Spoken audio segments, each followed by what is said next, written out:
For 4 years I optimized my productivity stack. Notion, Linear, Slack, Calendly, Loom, Reflect, Heptabase, 18 tools, 11 of them paid. By January 2026 I was tracking my own time across 6 categorized buckets in 15-minute increments. I was measuring my own output, and I was earning less than the year before, working harder than ever, earning less. The data finally forced me to admit a brutal truth. Productivity tools are net negative for solo founders past a certain threshold. I tore down my entire stack. The new approach earns me 40% more revenue at 60% of the work hours. Here's the anti-productivity stack. The audit. I tracked my own work in February 2026 across 4 categories: tool work, customer work, creative work, distraction. Tool work was 38%. The amount of time spent maintaining my productivity systems. Distraction was 22%. Customer work was 28%. Creative work was 12%. Let me say that again. 12% of my time was spent on the actual creative output that drives revenue. 38% was spent on the tools that were supposed to help me be more productive. Stick with me at minute 5. I'll show you the 4 tool stack I tore my system down to and why my output went up. 3 things I noticed when I started auditing. 1. Tool fatigue. Each tool requires constant maintenance. Notion templates need updating. Linear projects need triaging. Slack channels need reorganizing. Heptabase needs syncing. The maintenance cost compounds. 2. Decision fatigue. Each tool offers 100 ways to organize the same thing. Should this be a database, a page, a project, a card, a reflection?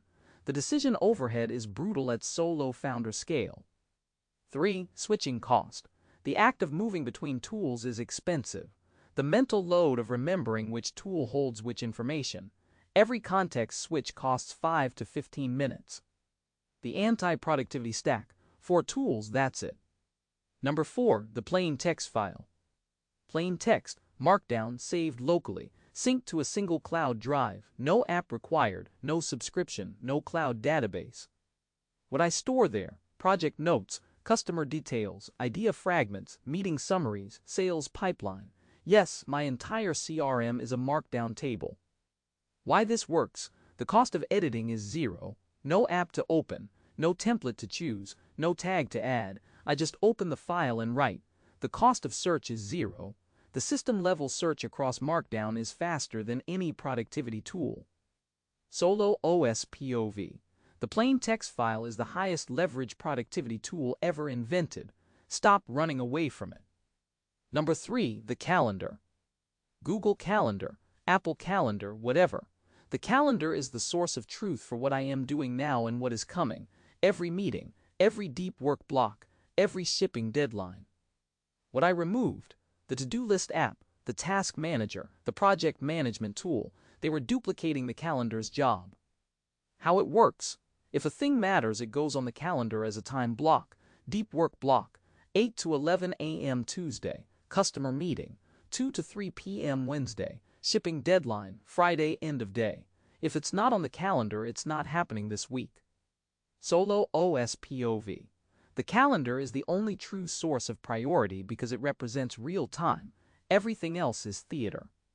Number 2. The shared inbox. I run a single inbox for all customer email. No labels, no folders, no automation. Inbox 0 by end of day. If something needs follow-up, the email becomes a calendar event. If it's done, archive.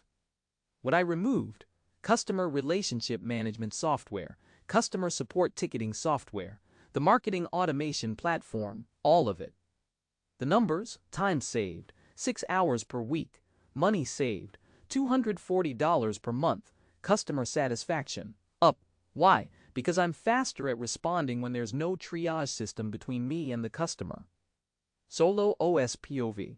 The CRM saves time at 50 employees. It costs time at 1. Number 1. The big one, the notebook. A physical paper notebook. I use a 5 by 8 inch hardback notebook, 1 per quarter, lined paper, black ballpoint pen. What I write there: the day's 3 priorities, the week's 1 outcome, customer call notes, strategic thinking, the honest reflection on what's working and what's not. Why this matters: Writing by hand activates a different cognitive process than typing. The pace forces clarity. The constraint of the page surface forces priority. The lack of search forces reading and synthesis. The data. My weekly review when I do it on paper takes 25 minutes. The same review on a digital tool used to take 90 minutes. Higher quality output, less time invested. Solo OS POV. Paper is not a step backward. Paper is the only medium that forces real thinking. Type for shipping, write for thinking. The synthesis. The 18-tool stack was an illusion of productivity. I felt productive because I was busy. I was busy because the tools generated busy work. I was busy with the tools, not with the work. The 4-tool stack feels primitive. The first 30 days were uncomfortable. By day 60, I had measurably more output. By day 90, my revenue was up 40% and my work hours were down 40%. The lesson is not that productivity tools are bad. The lesson is that, for solo founders, the cost of running a productivity system exceeds the benefit of the system past a certain complexity threshold. The threshold is lower than you think. If you're a solo founder running more than 4 productivity tools, audit yourself. Track tool work versus creative work for 2 weeks. If tool work exceeds 25% of your time, the stack is the problem. I made a 1-page version of this approach. Solo OS Anti-Productivity Stack, free in the description. The 4 tools, the migration guide, the audit framework. Subscribe. Solo OS publishes new analysis every day at 14